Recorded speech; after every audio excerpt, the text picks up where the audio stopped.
article by Ed Pinkington over the Guardian, and some really surprising or disheartening statistics. A new survey of 8 vital swing states reveals 239 election deniers have signed up.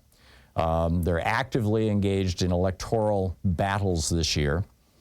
This is from a report by the Center for Media and Democracy looking at 8 critical swing states: Arizona, Georgia, Michigan, Nevada, New Mexico, North Carolina, Pennsylvania, and Wisconsin. 50 Republicans, 50 liars. These are people who are election deniers, who are promoting Trump's big lie.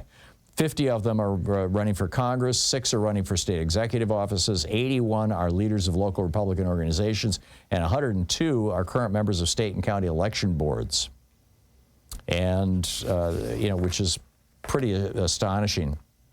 Their most disturbing finding is that there are more than 100 election deniers currently sitting on election boards spanning 61 counties across all 8 swing states.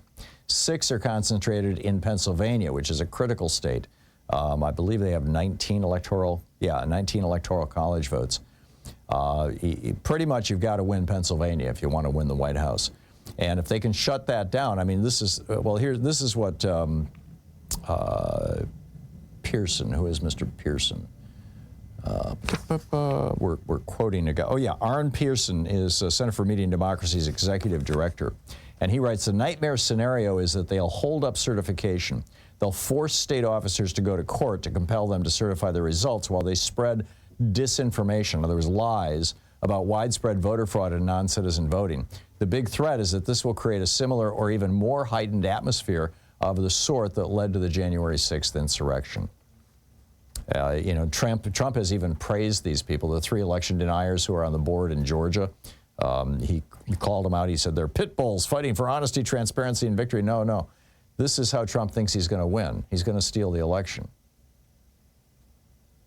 Among the innovations that that trio in Georgia have introduced are new rules that allow them to put vote certification on hold while they carry out investigations into unspecified irregularities.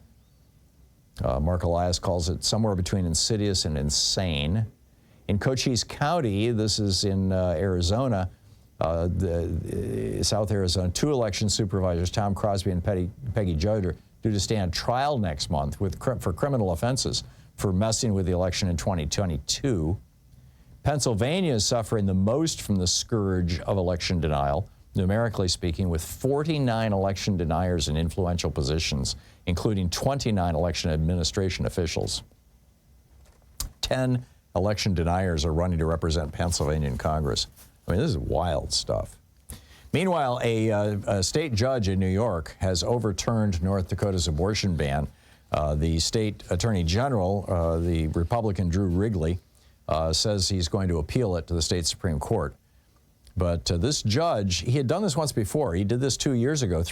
He overturned, or 2 years ago, I guess, or 2.5 years, he overturned the state's abortion ban, saying, because it had been written in the 1880s, saying it was vague and unconstitutional. And so the Republicans in the North Dakota legislature and had all kinds of specifics in it, to ban abortion. And he knocked this one down too.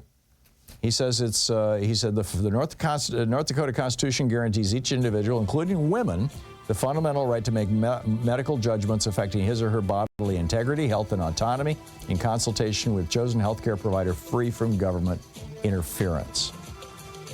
And, he warned that giving the government the authority to tell women they could not have an abortion would also grant them the power to tell them that they must have an abortion. He said these choices belong to the individual, not the government. Amen.